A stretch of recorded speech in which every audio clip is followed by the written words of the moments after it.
Después de la revuelta social de octubre del 2019, la derecha y la izquierda chilena se unieron en una propuesta que supuestamente traería la paz: la redacción de una nueva constitución que permitiría enfrentar los problemas sociales más urgentes. Seguridad, salud, educación, pensiones y economía eran entonces los temas más importantes para los chilenos. Sin embargo, poco tiempo después de iniciado el proceso constitucional, esos temas fueron ignorados casi completamente por la convención, y las propuestas de los constituyentes tomaron un camino muy distinto al que habían prometido. ¿Qué es exactamente lo que quiere la clase política? ¿Cómo funciona su negocio? ¿Cuál es el método que le permitiría al gobierno y a los políticos alcanzar un control casi total sobre la vida de los ciudadanos sin que ellos mismos lo noten y puedan defenderse?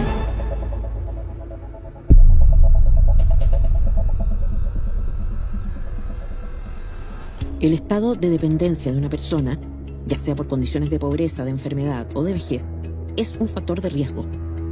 La vulnerabilidad suele dejar a las personas mucho más expuestas a la manipulación de aquellos que, detectando esa debilidad, ese dolor, se ofrecen como solucionadores de sus problemas. ¿No es eso lo que han hecho por décadas los políticos con la situación de tantos pensionados que apenas llegaban a fin de mes? ¿No han ofrecido milagros acaso cuando necesitaban del voto de sus electores?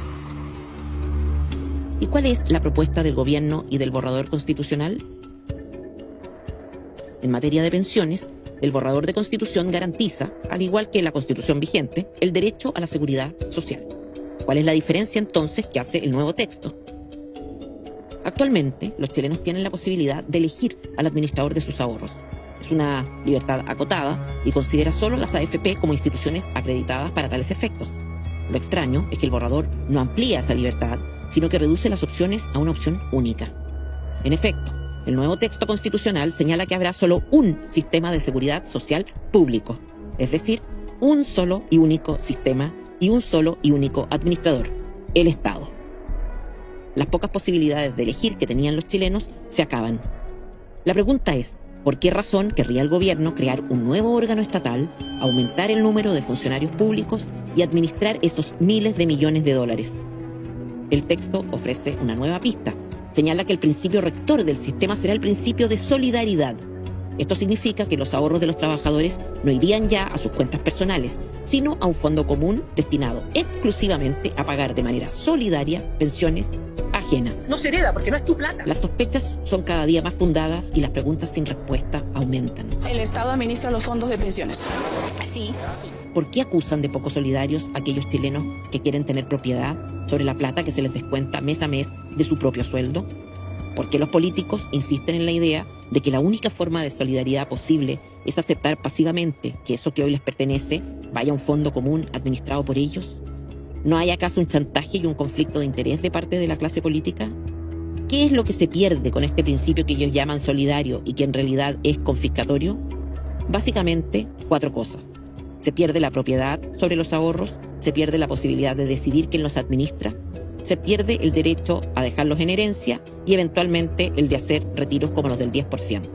De hecho, aunque algunos insisten en negarlo, distintas autoridades del gobierno y también algunos convencionales lo han admitido públicamente. Por otra parte, el derecho a dirigir el sistema sería del gobierno, de la clase política y de algunas organizaciones sindicales y de empleadores. ¿Qué clase de garantía ofrecen los políticos como administradores de recursos? ¿Qué prueba han dado de que lo harían bien? Aparte de su promesa, ¿qué evidencia existe para creerles? ¿Hay alguna relación entre la clase política y los sindicatos? ¿Por qué tendrían esas organizaciones preferencia respecto del resto de los trabajadores?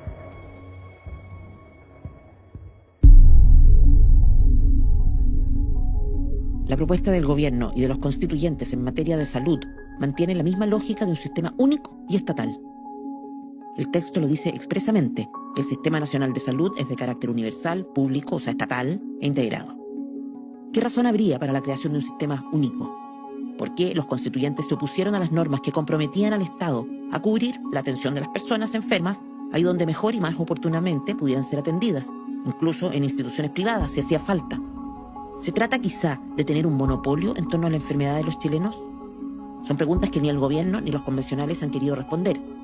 Pero hay algo que el texto sí establece expresamente, y es que las cotizaciones obligatorias con que se financie este sistema estatal, es decir, lo que actualmente sería el 7%, solo tendrán por objeto el aportar solidariamente al financiamiento del sistema. Nuevamente aparece el concepto de solidaridad no como la preocupación de unos por otros, sino como el derecho del Estado a disponer de los recursos de cada trabajador para llevarlo a un fondo común administrado por él. ¿Cuántos chilenos deberán depender del sistema nacional estatal porque ese 7% con el que hoy pagan, al menos en parte, una ISAPRE o un seguro privado ya no les pertenece? ¿Cuántos chilenos se suman a FONASA y engrosan las listas de espera? ¿Cuántos chilenos pierden la esperanza que tenían de salir de FONASA o de recurrir al sistema privado gracias a la modalidad del copago, como lo hacen hoy? ¿Por qué, si la élite política está interesada en mejorar la salud de la población, focaliza su interés en ser ella la administradora de los recursos y no simplemente en garantizar la atención ahí donde sea mejor para el paciente? ¿Qué es más importante para esa élite? ¿La salud de los chilenos o ser ellos los dueños del sistema?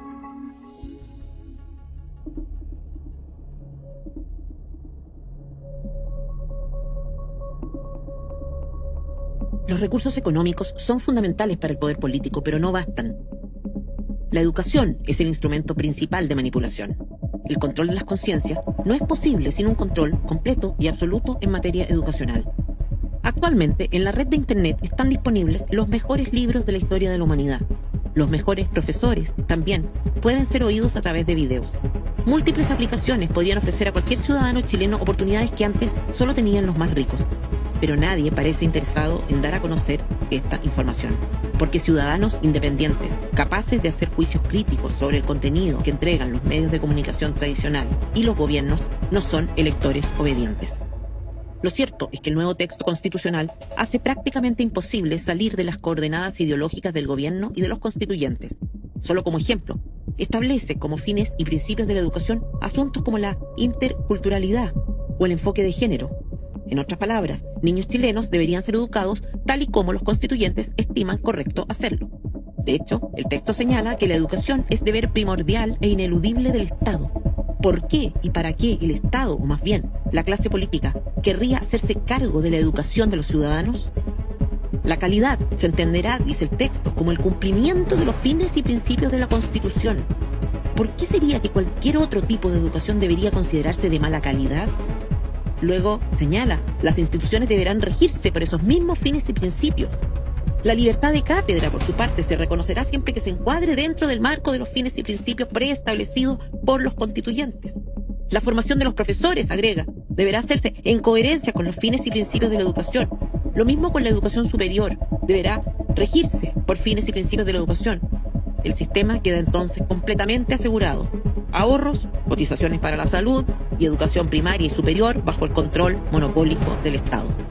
Los ciudadanos han sido educados entonces por la clase política para pensar tal y como esa clase política así lo desee y en los términos en que más le conviene a ella. Por otra parte, se estarían configurando ciudadanos que dependerían del Estado para sus necesidades más básicas y por tanto que estarían muy lejos de poder sumarse al grupo de personas que pueden vivir de manera autónoma. La clase política queda así con la posibilidad de perpetuarse eternamente en el poder.